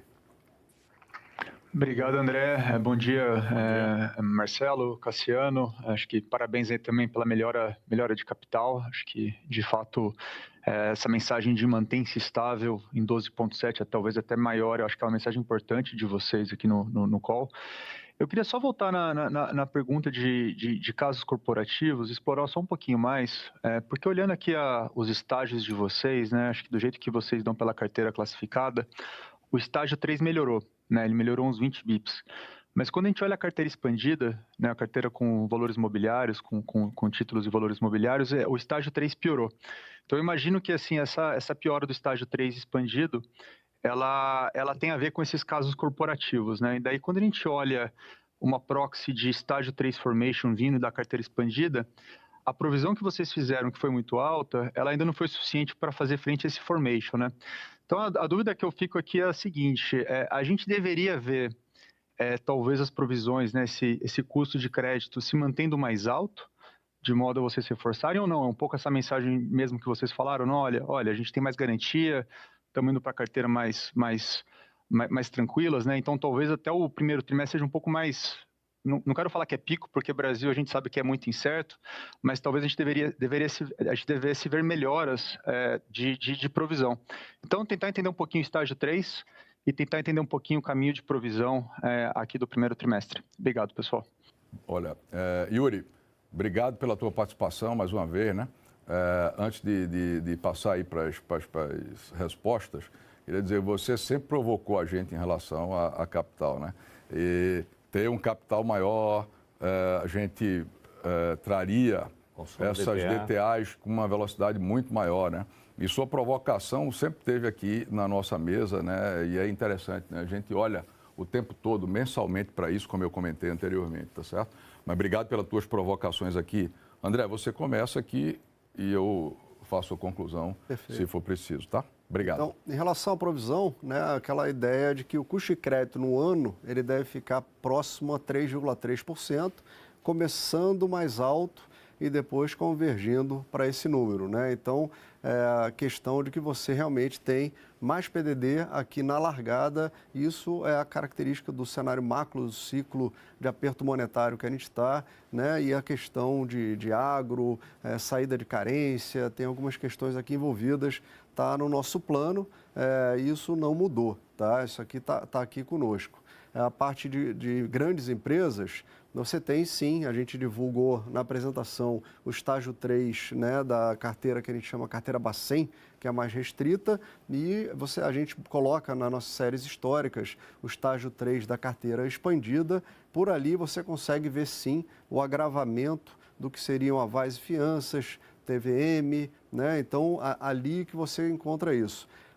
Por que provisão, ela não sobe tanto? Tem muito mais garantia e tem muito menos carteira reestruturada. Acho que são dois elementos fundamentais aqui para você levar em conta, né? Quando a gente reduz a nossa carteira reestruturada para 3,1% da total, a gente está fazendo write-off de dívidas que estavam muito provisionadas, né? Você tem aqui uma reversão, né, desse ponto. E aí você tem outra questão também, na parte das garantias, chegando a 61%, ou seja, você quando calcula a PDD necessária para uma carteira com total de 61% de garantias, naturalmente isso tem um pouco menos de provisão envolvida. Yuri, eu complemento só dizendo o seguinte, quer dizer, em relação ao estágio 3, né, você viu que a gente cresceu o nosso nível de cobertura, que eu acho que no último tiro era em torno de 105%, né, e foi para 118%. Tá certo? Então, posso dizer para você também, quando a gente olha, por exemplo, para aquela carteira de rural mais antiga, o nosso nível de cobertura de provisão, ele é muito significativo, ele é bem alto, né? A gente está coberto com aquelas operações de maior risco. Quando a gente pega operações de menor risco, você tem uma perda esperada muito menor, tá certo? Então, a gente está muito tranquilo em relação a isso aqui, tá certo? E a gente tem apresentado um bom desempenho, inclusive, em casos de maior porte e recuperação desses casos também. Por quê? Porque a gente tinha boas garantias, a estrutura tinha sido bem montada aqui no conjunto da obra, né? Então, a decisão de agravar é uma decisão correta, né? Ela é uma decisão até mais conservadora em relação ao estágio que a gente está. Eu não sei se todo mundo vai fazer isso, né? Todo mundo está lá, não sei. Não andei olhando para isso, tá certo? Aqui foi uma decisão nossa e, naturalmente, que a gente está muito seguro em relação ao nosso nível de cobertura, tanto nos outros portfólios quanto aqui, e crescemos no estágio 3 também, tá? Obrigado, viu, Yuri? E obrigado novamente pelas provocações ali em relação ao capital. Obrigado, Yuri. Próxima pergunta vem do Matheus Guimarães, da XP. Matheus. Bom dia, André. Noronha, Cassiano, parabéns pelos resultados e obrigado pela oportunidade de fazer pergunta. Tenho duas aqui do meu lado. A primeira é sobre o INSS, né? O consignado do INSS é um produto que vocês têm um market share de 15%, né? E a gente tem visto esse produto passar por uma série de mudanças aí, né? Desde da publicação do acórdão do TCU, com a possível suspensão do produto, e agora, dentro do âmbito do Desenrola, uma potencial redução dos limites de consignação, né? Então, se vocês puderem comentar um pouco como é que vocês estão vendo a evolução desse produto olhando para frente, né? Acho que o Noronha, na apresentação, já tocou no ponto que a originação, acho que já foi reduzida ao longo do último ano por essa série de mudanças implementadas pelo INSS, mas se a gente puder ter uma ideia de como que isso fica para frente. E a segunda pergunta é sobre seguros, né? Acho que o guidance fala um crescimento entre 6 e 8, vocês terminaram o ano passado crescendo 16 e começam o ano crescendo 20, né? Então, assim, bem acima do intervalo sugerido para o guidance. Então, acho que se vocês puderem comentar um pouco nesse primeiro TRI, né? como é que foi o desempenho, se foi bem acima do que vocês esperavam, ou se vocês já esperavam um primeiro trimestre muito forte e uma acomodação dentro do intervalo do guidance ao longo do ano. Acho que essas são as duas aqui do meu lado. Obrigado mais uma vez. Matheus, obrigado pela tua participação aqui, prazer falar com você. Eu vou começar pela segunda, eu vou pedir ao meu colega Ney, que está aqui na vídeo com a gente, para responder a essa questão do guidance aqui. Ney, vamos lá, e na sequência eu respondo sobre o consignado do INSS. Por favor. Obrigado, Marcelo. Bom dia, Matheus e demais colegas aqui. Realmente a gente teve um belo resultado aqui no primeiro trimestre, mas a gente olha para o ano com desafios, quando a gente enxerga aí nos próximos trimestres uma base de resultado no ano anterior maior, né? Então, a gente permanece aqui com a visão de que o guidance está adequado para o ano como um todo, né? Em que pese aqui esse primeiro trimestre, que a gente já esperava que viria num patamar de crescimento maior. Então, isso já estava aqui no nosso cômputo para o ano todo. E a gente segue aqui no ano com bastante atenção para a sinistralidade, para todos os desafios de mercado e também as oportunidades. Mas, enfim, a gente está bem confortável com o nível de guidance que a gente tem para o ano, Matheus. Obrigado, Ney. Olha, Matheus, em relação ao INSS, né, o produto, de fato, passou por inúmeras mudanças, o processo de contratação.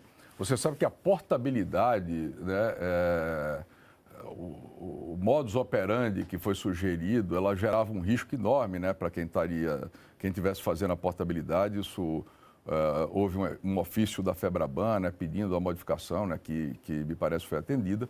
Tá?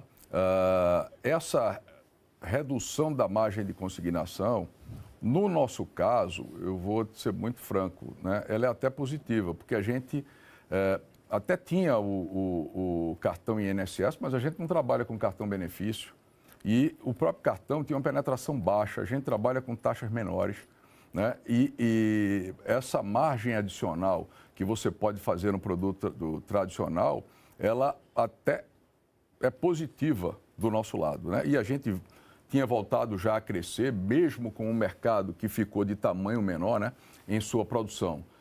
A gente tomou conhecimento que já chegou o ofício ontem, né, suspendendo algumas modalidades e que a partir do dia 19, efetivamente, é que tudo será liberado para a gente operar com essas novas modalidades. Mas eu guardo aqui, Matheus, a expectativa positiva, tá certo? Em relação a todas as três linhas de consignado. O INSS, o público que deve continuar crescendo e o privado também, tá? Obrigado pela tua pergunta, prazer falar com você. Obrigado, Matheus. A próxima pergunta vem do Eduardo Rosman, do BTG. Rosman. Opa, bom dia a todos. Eu queria voltar aqui no tema do capital tangível, que eu acho que é um tema super relevante, e que essa discussão ela se intensificou, né, nos últimos meses e acho que ficou mais clara aí após a transação da Brad Saúde. Então, eu queria saber do Noronha, como é que essa conversa, né, e mudança de mindset elas ocorreram, né, no nível de conselho, com os controladores. Eu sei que ela não é nova, né, mas queria entender como é que foi essa maturação dessa mudança de mindset. Obrigado. Rosman, obrigado por participar aqui, prazer falar com você também novamente. Olha, eu diria para você que o grande sponsor, né, e também idealizador, que sempre colocou esse debate na mesa, é o Trabuco, presidente do Conselho, né, que é o nosso chairman. Ele trabalhou há muito tempo, o Samuel, que foi conselheiro até outro dia, né, o Ivan, né, e as equipes, né, tá certo, da Bradesco Saúde, junto com nossas equipes de finanças aqui, a área de finanças do Grupo Segurador, a área de finanças nossas aqui do banco, né? Então, tivemos muitos debates, tá? Sobre tudo isso, mas enxergando a possibilidade de destravar valor de um ativo que é bem relevante, né?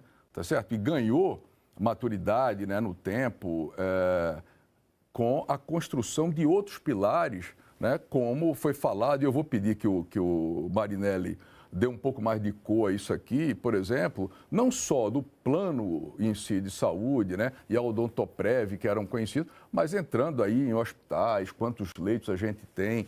Então, eu diria para você, Rosman, que a gente está num nível de maturidade muito positivo na organização, tá certo? Né, para realizar movimentos. O Bradesco sempre foi uma organização muito dinâmica, né, em relação a aquisições, tá certo? Né, e a procura, efetivamente, de gerar valor, e não vai ser diferente. Eu acho que os debates da gente têm sido debates profícuos, abertos, né, e discutindo sobre temas diferentes, tá? Eu estou aqui muito feliz com os debates. Ontem, na reunião com a equipe que a gente faz sempre às vésperas de resultado, né, eu tive que fazer um agradecimento, porque aqui no nosso caso, aí é o Trabuco e o nome dele para o resto do Conselho, né?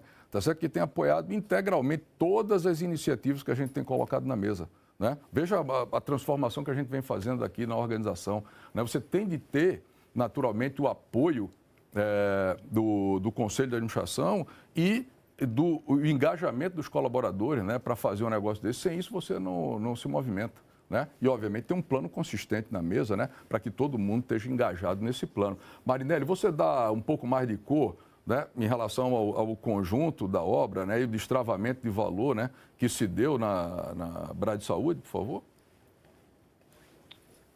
Perfeito, Noronha. Bom, obrigado, Rosman, da pergunta. Como a gente vem sempre destacando, essa é uma construção que ela se inicia há mais de 40 anos. A gente entra no mercado de planos de saúde ainda na década de 80 e desenvolve esse mercado no Brasil. Ou seja, a nossa presença no segmento de saúde ela é consistente e coerente ao longo desse tempo e ela parte dos planos de saúde, mas depois ela evolui para a parte de planos odontológicos, evolui para investimentos que a gente faz em outras áreas e segmentações, como a parte de diagnósticos. Hoje, a participação acionária que a gente tem no Fleury, ela tem a parte de tecnologia, com os investimentos que a gente tem na Horizon, ela tem a parte de clínicas de atenção primária, que já atende mais de 1,2 milhões de pessoas por ano com a Nova Med, e mais recentemente com a questão da Atlântica Hospitais e Participações, que hoje, num prazo curto de tempo, já atinge aí a sua marca de 20 equipamentos hospitalares, entre equipamentos já operacionais e em desenvolvimento, e que, se fosse considerado uma rede por si só, seria aí uma das 4 maiores redes de hospitais do país. Então, é uma história consistente, coerente, que desenvolve ao longo do tempo aí uma presença e uma constância importante no mercado de saúde brasileiro e que, como a gente fez há 2 dias atrás, a gente divulgou os números gerenciais e voluntários de Brad Saúde para o primeiro trimestre, mas junto com isso, né, as informações de Odontoprev e hoje as informações de Bradesco Saúde também, e faz com que a gente tenha aí um ecossistema que é esse chamado ecossistema mais completo de saúde do Brasil. Então, é um novo capítulo da história da organização Bradesco na área de saúde, agora com o Brad Saúde, e que a gente tem muita sinergia de negócio para desenvolver, mas lógico, né, sempre com a atenção, o cuidado e principalmente todo o conhecimento e experiência, expertise que a gente desenvolveu ao longo de mais de 40 anos na área de saúde. Obrigado, Marinelli. E aí, só lembrar, né, um detalhe adicional, né, quer dizer, com grandes parceiros, né, na Atlântica, né, tá certo, de hospitais, né, como a Rede Dó, o Grupo Santa, né.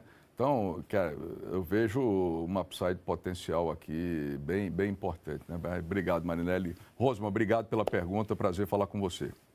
Obrigado, Rosman, enfatizando que o olhar nosso para crescimento de ativo tangível, como o Marcelo diz, ele está o tempo todo ali, tá? Próxima pergunta vem aqui do Eduardo Nishio, da Genial. Nishio.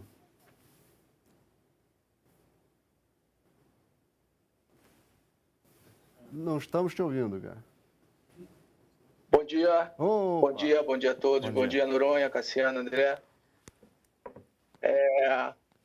Parabéns aí pelos resultados, parabéns pela operação Brad Saúde, excelente notícia. Eu queria fazer primeiro 2 perguntinhas. A primeira em relação ao plano estratégico, a evolução de vocês tem sido relevante no footprint, né? A rede de atendimento reduziu 25% ano a ano.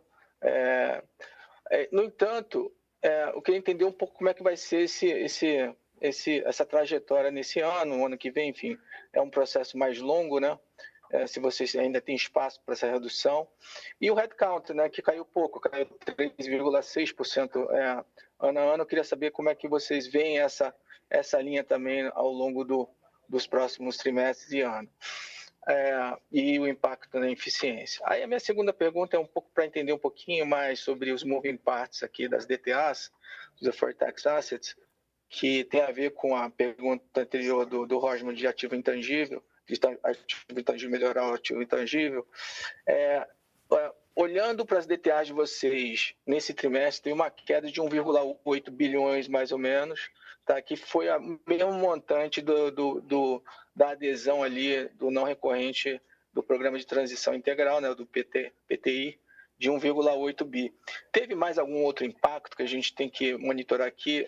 A transação da Brad Saúde vai gerar algum impacto, ou gerou algum impacto nesse trimestre ou no próximo trimestre?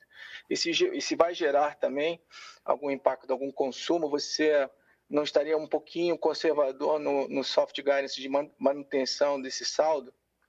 Muito obrigado. Nishio, obrigado por participar, obrigado pela pergunta, prazer falar com você novamente aqui. Eu vou pedir ao Cassiano aqui para responder, pode falar sobre as duas posições, e aí, se o André quiser fazer um complemento, ou eu faço um complemento no final, por favor. Bom dia, Nishio, bom te ver novamente.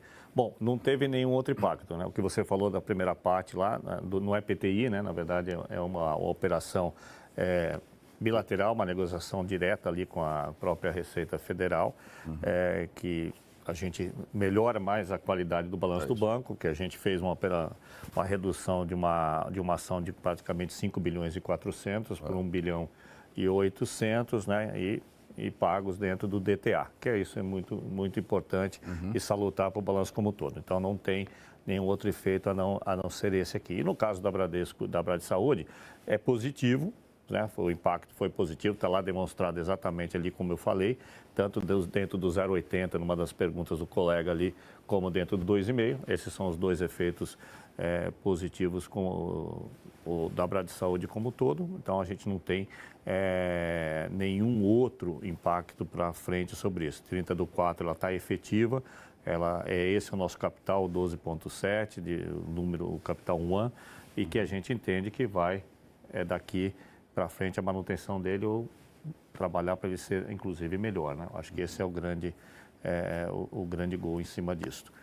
E a evolução do footprint? Bom, do footprint, eu acho que são 4 anos, a gente acho que fez os dois primeiros anos, a gente vinha falando com vocês que talvez onde tinha o maior volume e tinha talvez aí a maior parte do ajuste, até porque tínhamos um trabalho importante a fazer, que era a migração do cliente para o nosso banco digital, né? O Marcelo comentou aqui no início da apresentação, né? 28, 29 milhões de clientes já estão no digital, né? A gente tem aqui uma presunção de chegar em 50 milhões de clientes no Bradesco Digital ao longo desse ano, né? O que ainda vai abrir alguma oportunidade de a gente fazer algum ajuste. Agora os ajustes são mais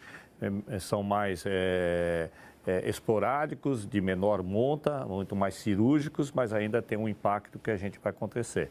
Quando você olha para o lado do headcount, né, a gente tem que lembrar que a gente tem contratado muita gente, então esse impacto não é visível, né?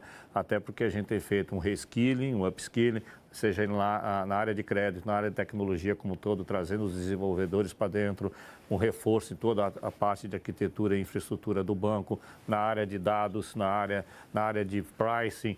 Então, no todo, você vê um headcount de uns 700, pode não parecer grande ou pequeno, cada um tem a sua visão, mas no nosso caso está na direção correta do melhor ajuste possível do índice de eficiência lá na frente a ser capturado. Obrigado, Nishio. Obrigado, Nishio. Eu acho que você matou a pau. É exatamente isso aqui. Ia falar dessas outras áreas também de contratação. A gente reforçou o time, né? Então é isso aí que o Cassiano comentou. Obrigado. Obrigado, Nishio. Um abraço aí para você. Obrigado, Nishio. A próxima pergunta vem aqui do Carlos Gomes Lopes, do HSBC. Carlos. Olá. Obrigado. Vamos tentar. Tenho 2 perguntas. A primeira é sobre o pasivo fiscal, o extraordinário que os senhores tiveram no trimestre, que era originalmente 5,4. Para confirmar, não tinham uma provisão para isso, agora têm feito um acordo, tem um gasto extraordinário que estão fazendo com DTA. Pode dar mais informações sobre a natureza do conflito com a Receita Federal e tem mais casos como esse para o futuro? E o segundo, sobre os DTAs, pode confirmar que o patamar que acredita que vai confirmar que vai ter até o final de ano 119 bi grosso, 113 neto? É isso ou é o porcentagem do capital? Muito bem. Obrigado, Gomes. Obrigado por participar. Prazer falar com você também aqui. Né? Eu vou deixar o Cassiano e o André falarem da segunda. A primeira, na realidade, isso era um ágio, né? Um ágio que tinha no passado. Né? E como a gente ganhou, ou melhor, teve um debate, né, no conselho lá que decide administrativamente, né, e que beneficiava eventualmente aqui a gente, né, com a redução de multa, a decisão, apesar dela ser possível, veja, possível, né, houve a proposição deles de a gente fazer essa liquidação até com o uso do DTA. Então, era uma contingência possível, por isso que ela não era tão provisionada quanto uma provisão provável, né? Tá certo? Quando você tem esses casos grandes, né? Os advogados tendem a opinar também que é diferente do caso pequeno que eu coloquei, né? Que você vê a perda esperada provável com o modelo matemático, né? Então, foi isso aqui, tá? E a segunda questão, por favor. Então, complementando a primeira, isso é a Lei 14.689. Isso é um caso específicos analisados individualmente. Não dá para saber o que vem pela frente, não tem nada em vista, né, pensando no futuro. Mas acho que o Marcelo, só ponderando aqui, o Marcelo falou, é muito importante, ele é possível. Quando é possível, não tem provisionamento, né? Então, e abrindo uma oportunidade de negociação bilateral... por conta de uma decisão administrativa. Uma decisão administrativa, você reduz um potencial, né, de 5.400 para 1.8, né? Usando o DTA. Usando o DTA, que é uma forma super importante para a gente, além de trazer um balanço mais robusto. É claro, é isso que eu falei. Então, isso aqui é um negócio para comemoração, porque é bom para os dois, né? E você deixa o balanço com a qualidade ainda melhor, né? Porque você tira risco de contingência futura. Perfeito. E no estoque de DTA, o que a gente vinha falando, no fim de 2026, o estoque em valores nominais, então ali os 116 bi do final de 25, igual no final de 2026, né? Ou aproximadamente esse número, tá? Então, estabilidade aqui do estoque de DTA em termos nominais, depois de alguns anos subindo, a gente verá estabilidade. Como o patrimônio líquido deve subir, o ativo tangível deve subir também esse ano. Mas aí, só para complementar, né, Gomes, novamente, a gente não perde de vista o nosso estoque de DTA, né? A gente está sempre aqui olhando para isso e nós começamos naturalmente, a pagar aquela conta de 1,120 linear, né? Tá certo, ao longo do tempo, né? Estamos pagando, né? A 14 para mensal. Exatamente. É isso aí. Obrigado, Gomes. Prazer falar com você. Próxima pergunta vem do Renato Meloni, da Autônomos. Renato. Bom dia, pessoal. Prazer revê-los aqui. Obrigado pela pergunta. Primeiro, eu queria fazer só um follow-up, Marcelo, em relação ao comentário que você fez sobre provisionamento antes, sobre a 4966, você tem um provisionamento mais na cabeça, mas como reconciliar isso com a queda constante do seu índice de cobertura, né, que no ano passado perde 180 e terminou esse TRI em 161%? E a segunda pergunta está, de certa forma, conectada a isso, mas focando no ROE. Quando a gente olha para o balanço do banco somente, a melhora do ROE sequencial aqui, ela veio praticamente toda de aumento de alavancagem, enquanto que as provisões acabaram consumindo a melhora na eficiência. Então, primeiro, se vocês estão confortáveis com esse nível de alavancagem e, em seguida, de onde viriam as outras alavancas para você continuar crescendo o seu ROE nesse ano aqui, pelo menos, imaginando que o provisionamento pode continuar alto no médio prazo. Obrigado. Bom, vamos começar. Primeiro, Renato, obrigado, né, por participar.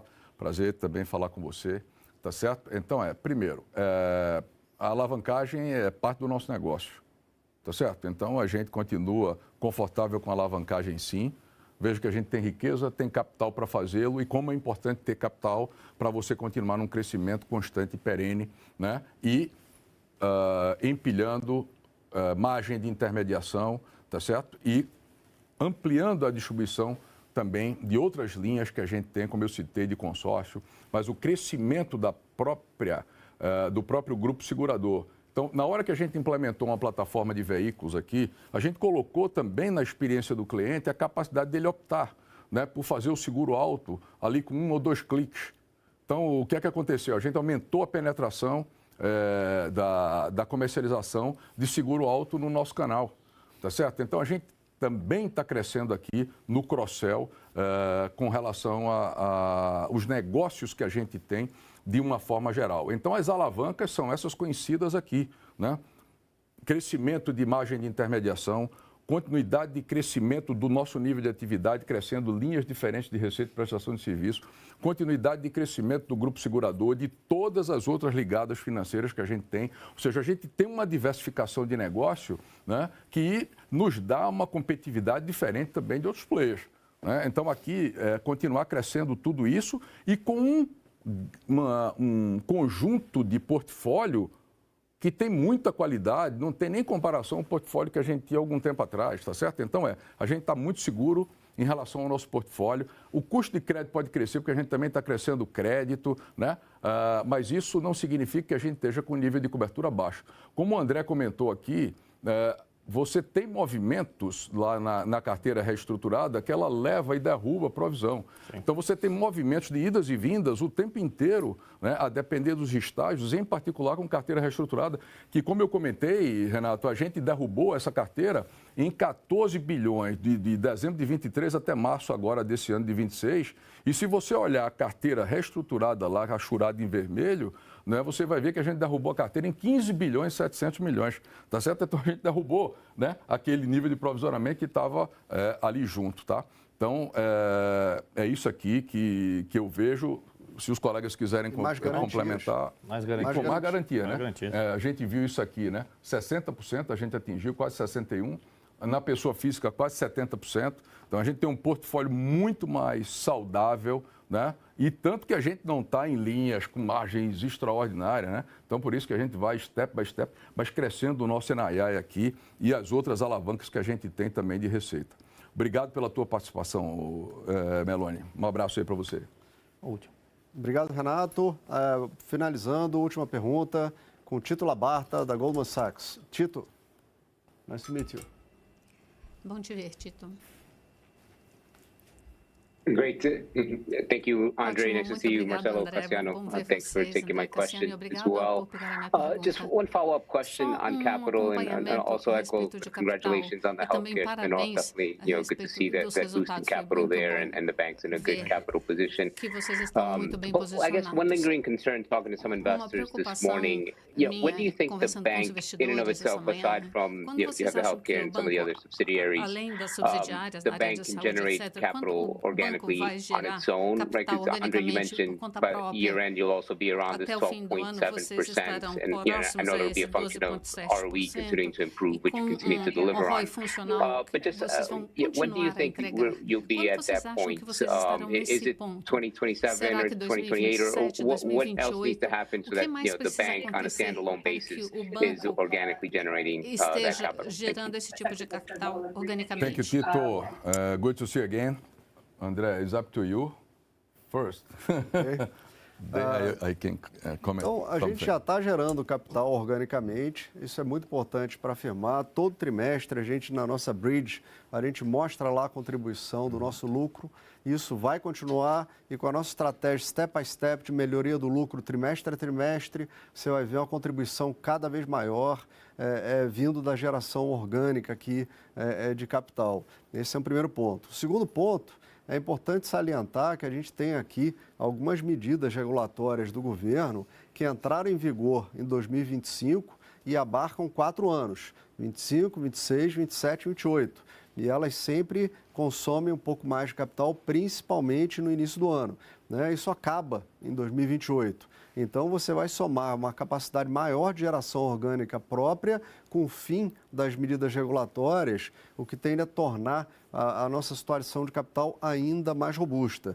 Com 12,7% de capital principal hoje, e esse nível se preservando até o final do ano, a gente constrói uma ponte para atravessar todas essas mudanças regulatórias com absoluta tranquilidade aqui de capital para poder crescer, investir e transformar.